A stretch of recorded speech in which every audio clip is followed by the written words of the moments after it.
Good afternoon, everybody. Welcome to the 8th season of Miami Hurricanes Talk with Danny podcast.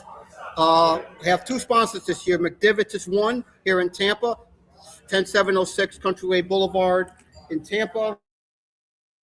They have lunch specials here every day, and I'll show that to you now. Hold on. Okay, and by the way, also I have a new sponsor I'm pleased to announce today that my newest sponsor this year will be Live Play Work MIA.com. Canes fans know Miami's more than a city. It's a lifestyle, an investment, a market that moves fast. That's why Miami Hurricane, I'm pleased to announce today that I'm proud to partner with Addie Silverberg, the Executive Director of Luxury Sales at Live Play Work MIA.com. From Miami Beach waterfront homes and Brickell condos to Fisher Island, new developments and private off-market opportunities, Addie helps buyers, sellers, and investors make smart moves in South Florida real estate. So if you're ready to make your next move in Miami, please go to liveplayworkmia.com and connect with Addie Zilberberg. Believe me, you'll be glad you did. My first guest of my 8th season is Alex Hou from the Stanford Football Updates Cardinal Canopy Podcast. Alex, good to have you here. Thank you very much for having me. Really appreciate it. Okay, graduate of Stanford, BA in International Affairs and Relations. You were the chair of the Stanford Acts Committee, financial officer for the Stanford Acts Committee in 2019. Explain how that works, how that committee works. Yeah. First off, Danny, thank you for having me on the podcast. Really appreciate it, especially for, this is obviously very exciting for you that Miami Hurricanes football is back. Yes. Also very exciting for me that we were able to have such a great team come into Stanford and play and play at Stanford Stadium and play on the farm. Yeah. To answer your question about the Acts Committee or AXCOM for short, yeah, we are the school spirit club on campus. So we are when I was in the club, we were on the field for football games. So we are you'll hear a train whistle blow every time Stanford scores a touchdown, an extra point, or a field goal. We're the ones operating that. We wave flags, and also we raise and lower the field goal nets. And we are very, very involved with the campus come big game week, which is the week leading up to the big game, which is our rivalry game with Cal, with UC Berkeley, Cal on the East Bay. And we will put on a rally. We'll dye fountains red. We'll light Hoover Tower red. We do everything on that campus for that whole week. We do a countdown to the big game in White Plaza, which is like basically our main student center outdoors. And we sleep overnight, and we blow the train whistle at the top of the hour every hour.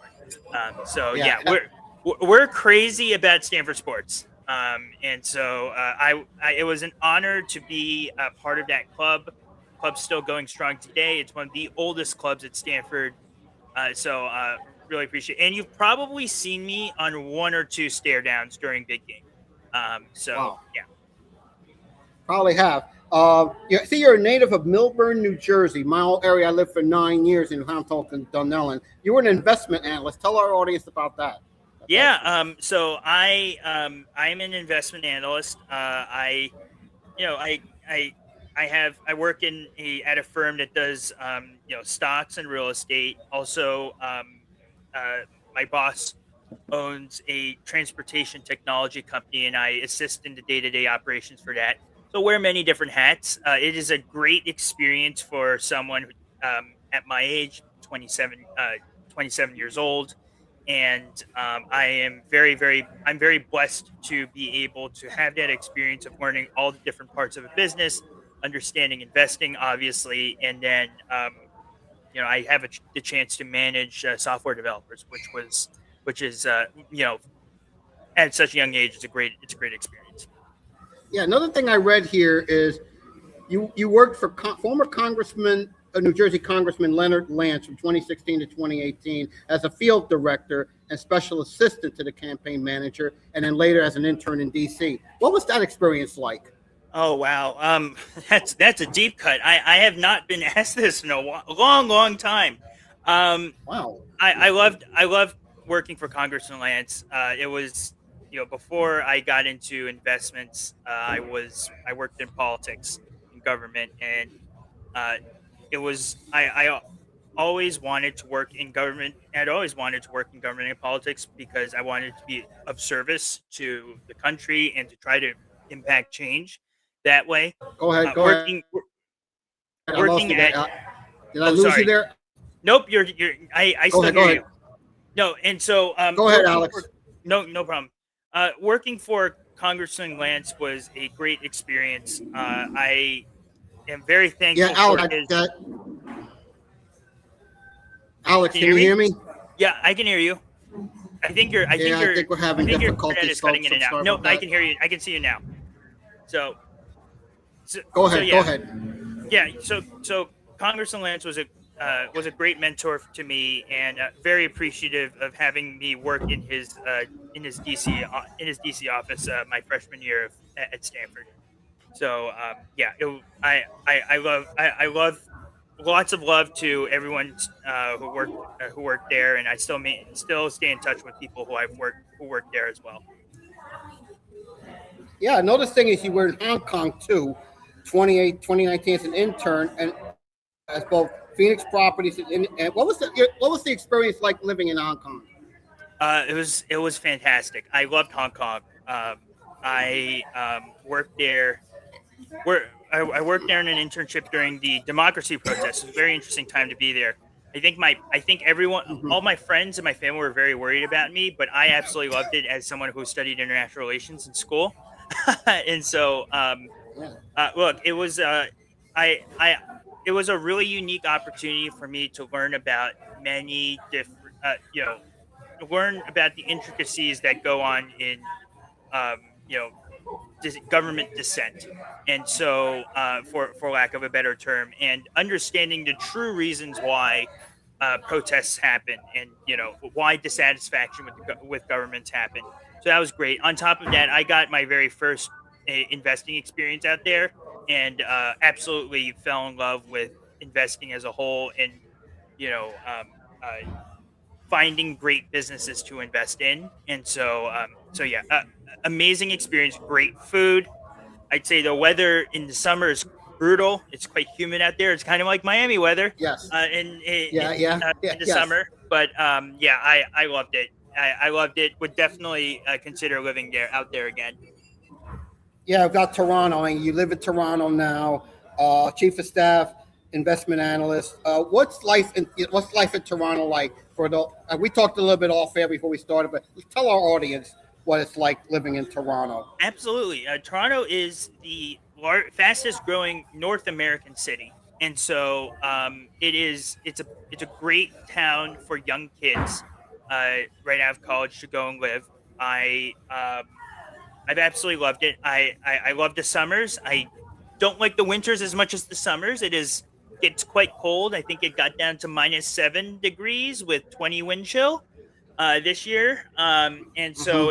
it gets really cold here. But like right now, I have my windows open and I'm looking out. I'm looking out at a view of Toronto right now. It's absolutely gorgeous out here. I've loved it, and the food's fantastic. Yeah, so let's get to last week's game against the Y on the field. Got to talk football now. Last week, 483 total offense, 173 yards rushing, 6.8 yards per play, 21 first downs, 7 for 16 on third downs, 1 for 2 on fourth, 71 total plays, and held the ball for 30 minutes. But what was the difference? What was the key last week when Hawaii was coming back and Stanford needed a play? I'll channel my best Tavita Pritchard impression, our head coach for Stanford football. It Yeah. was all about finish. It was all about resilience. And I was remarking to friends and and others that last year we do not win this game under any circumstances, and yet we we finished, and the team really buckled down during a moment of significant adversity. You'd just given up 20 straight points on 3 drives. It's almost like a blink of an eye.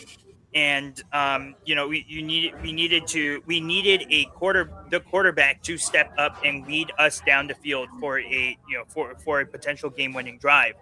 And that is exactly what Davis Warren did. And that is something that we have not seen from a Stanford quarterback since maybe Tanner McKee, which is Oh 5 years wow. ago. And so he stepped up. He orchestrated the offense. We had our wide receivers Benji Black and our tight end Benji Blackburn made some timely catches, and then we punched into the end zone with Micah Ford, which Micah ran for 99 yards, three touchdowns. Yeah, he was very impressed. I was very impressed with Ford last week. Yeah. And look, Micah Ford is a dog, and he will continue to be the best offensive player Stanford has. But it was very impressive. I came out here quite happy, and then obviously the defense did great on that last drive. Punching the ball out of Alajado's hands. Micah Alajado, may I remind all of the viewers? Yes, he's a G6 quarterback, but he's not a typical G6 quarterback. This kid has game. This kid is game. You get him out of the pocket. He actually reminds me a little bit of Darian Mensah when he was at Tulane. You get him out of the pocket, you roll him out, and all of a sudden he becomes extremely dangerous.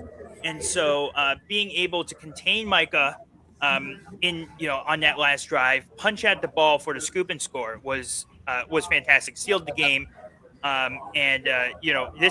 This is a program that we played that we lost to last year. That's right, and Alejandro got hurt in this game, and Alejandro got hurt in that game last year too, if I'm not mistaken. Exactly. And this is a program that beat Cal in the Hawaii Bowl last year. This is a good G6 program. That's a solid team. I'm gonna tell you something. Some of our commenters in Miami have said Alejandro reminds some of a young Tua. Yeah, absolutely. Would that be accurate? Oh yeah, absolutely. And that offense that he plays at Hawaii, the run and shoot, air raid, whatever you want to call it, it's a high-powered offense. And so for us to limit Alejandro, besides those three drives between the end of the third quarter and the middle of the fourth quarter, we held that Hawaii offense to probably around 100 yards total, receiving and running the ball. And so that's really impressive. Total. Yes, 322 allowed last week, 276 in the air. But what really stuck out to me was only 46 yards rushing allowed by the Stanford defense. Yes, absolutely. We have an improved D line this year. We have obviously we bring back Matt Rose. We have a very talented interior linebacker. Our front seven's very good. Not to mention our cornerbacks are much improved from last year as well. Yeah.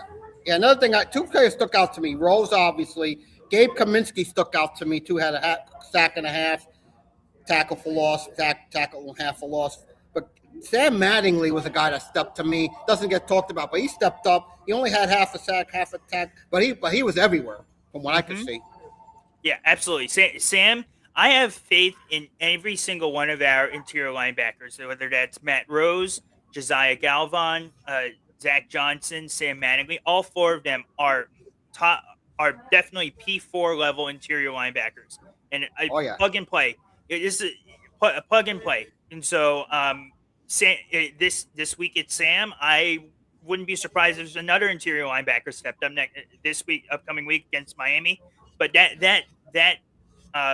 position group on defense is extremely talented. Yeah, they're very smart. Something a lot of our commenters in Miami have said to me. They are very smart football players, and that team will come to play, at least for a while. So anyway, let's get to the prep. Now, I'm assuming you're expecting a big crowd in Stanford Stadium on Friday night. Yes. How is Stanford preparing to dealing with Darian Mensah and the Miami offense? First, I'll say Darian Mensah is an extremely good quarterback, and picking him up in the transfer portal was probably one of the best decisions Miami has made. This is a high-powered Miami offense. They're going to present a lot of looks. Mark Fletcher Jr. is probably one of the most underrated running backs in college football right now, which is crazy given what he did in the college football playoff last year. Obviously, we cannot talk about a Miami offense without Malachi Toney, without Cooper Barkey. This is a Miami offense that is very skilled at the skill positions, and containing Darian Mensah will be difficult. But I do believe while I don't necessarily believe that Stanford is going to win this game, I do believe that the Stanford defense is going to show out better than how they showed last year against Miami, where they gave up 42 points. And it was tied at halftime too, and it was tied at halftime 7. Yeah. But then Miami just blew it. I've been seeing a lot of discourse saying like, "Oh, Stanford's going to get crushed by 50 or something." Like, it's like, this is not an FCS program you guys are playing this year. Like, we could theoretically have been an FCS program last year, but like, this is not an FCS program this year under any circumstances. No, that's a tough defense, and Mario Cristobal said yesterday they have NFL level coaches on that staff. Absolutely. Chris Richard, our defensive coordinator, is the architect of the Legion of Boom. He's brought the Legion of Boom back to Stanford, and it reflected at Seattle. Yeah, exactly. Yeah, another thing I look at is what will be the most intriguing one-on-one matchup we see in this game? Ooh, from the Miami offense side or Stanford? I say for both sides. As for my side, I've got to say, from my side, they say your best corner against Tony. Yeah. But I really got to say it's going to be our running game against those Stanford linebackers. I think you're right. I think Mark Fletcher Jr. versus Matt Rose versus any of our interior linebackers is going to be important. I think that it would be easy for me to say Brandon Nicholson, our best cornerback, versus Malachi Tony, but really I'm going to go with their second cornerback, whether that is Leroy Bryant or Cam Richardson versus Cooper Barkley, because I'm not saying that Malachi is going to get shut down, but Miami has two top tier wide receivers at skill position this year, and it's not a significant drop off from Malachi Tony to Cooper Barkley. So that's one matchup that I'm looking at. If I'm looking at the offensive side, I'm actually looking in the trenches. I'm looking at Ahmad Moten versus our center Aiden Killstrom. A depleted offensive line, really. Yeah. Aiden Killstrom's out for the foreseeable future. Simeone Pale has been injured. Nicky Prongos has been injured. Who knows what their statuses are this upcoming week? But our backup center Fisher Anderson, he played decently well. He moved from right tackle to center. But Ahmad Moten versus Fisher Anderson is my big matchup, because I think very highly of Ahmad Moten. He's one of the best nose tacklers, probably going to get drafted this year. He'll be the best nose tackler in college football, and stopping that interior of the Miami D line is going to be really tough. Yeah, no doubt about that. I really believe, without question. The thing I look at when I see this matchup is the Canes receiving core. Barkay, like you said, Moore, Jacobs, Tony in the slot against those Stanford corners, Mars, Nicholson, and Green. I think that's a key matchup for me. What are your thoughts on that? Yeah, absolutely. Definitely a matchup, a hard matchup for the Stanford secondary. Stanford secondary played really well against Hawaii. But you can argue that Hawaii's wide receiving core was depleted. They were without their best wide receiver in Pofele Ashlock. But I liked what I saw from the Stanford secondary. Do I expect them to win every rep against this Miami wide receiving core? No. But do I expect them to look better than they did last year against that Miami wide receiver core? Absolutely. Alex. Yes.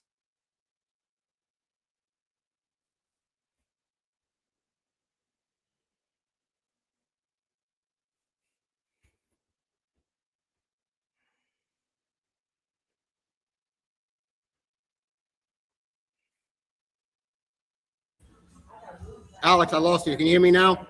Yeah, I can hear you now. Yeah. Okay, go back to your point you were saying earlier. Yeah, so I was going to say, do I expect this Stanford secondary to win against this Miami wide receiving core? No. Do I expect them to fare better than they did last year? Yes. I think because that Hawaii wide receiver those Hawaii wide receivers are fast. They're pretty damn good. Yes. Different. Like I said, another thing I watch in this game also is I'm going to see how is Stanford preparing to face a physical, much angry Miami defense. More specifically, Kelly Kikawa, the new old line coach, preparing those tackles to deal with those rushers like Blunt, Lightfoot, and Wilson. Khalil Kukwewa is going to have his hands full. This is new O line coach, rising star. Absolutely believe that we have better O line coaching than we did last year. With that being said, this O line is depleted. We are missing. If you're looking back at what our best starting lineup or starting O line lineup would be, that we're missing 4 out of the 5 of those guys. So it's going to be really difficult. It's going to be the key matchup that I think Miami's going to exploit. Yeah, another thing I watch here is we've heard about the star players, you know about that. But who do you think for Stanford, who is less heralded, could have a massive impact in this game? I'm going to go, and this is odd because I think that I've seen a lot of Kane's Twitter point him out already, but Benji Blackburn is going to be he's someone who could pose to be a matchup problem at the tight end position. He's also a very good blocker as well. So blocked really well against Hawaii, arguably sometimes better than our line. So I think we're going to see. I'd be really interested to see how they utilize Benji this game against Miami. Whether we use him more as a blocker or whether we also use him as a security blanket. It's probably going to be a combination of both. Okay. Single most important factor for Stanford to win this game. Is it controlling the line of scrimmage, winning the turnover battles, or something else entirely? It's going to have to be the line. It's going to have to be in the trenches. If we can hold up against this very talented Miami D line, I feel very, very good about the rest of the season. Am I expecting it? No. Under any circumstances, no. But if we can hold decently well, I'll be encouraged. But yes, this game is going to be won or lost on the line. Yeah, no question about that. Do you have a gut feeling how this one will shake out, and what's your reasoning? Stanford has this tendency of winning one game each year where everyone's like, there is no way Stanford wins this game. And while I would love for it to be Miami this week, it's not going to be Miami. I think Miami's going to come out to play. But my gut feel is that, as I mentioned to begin with, I do not think that this game is going to be the blowout that Miami fans are expecting it to be. This is we're going to make it interesting. It's going to get a little ugly. It's Miami's first game. Don't get me wrong. There's always performance issues on the first game. We had performance issues in our week 0 versus Hawaii. So it's Miami's first game. It's a 9:00 kickoff. It's a very late kickoff on a Friday night. It's just lots of outside variables to go against Miami. But I think it's going to be closer than what people think. Yeah, I think it's going to be close for a little while. Like you said, first game jitters. But once that's out of the way, I think Miami's talent's too much. As good as too much. I think Miami wins going away second half. Pretty much a little bit like last year at Hard Rock, but I think second half Miami pulls away and wins comfortably. I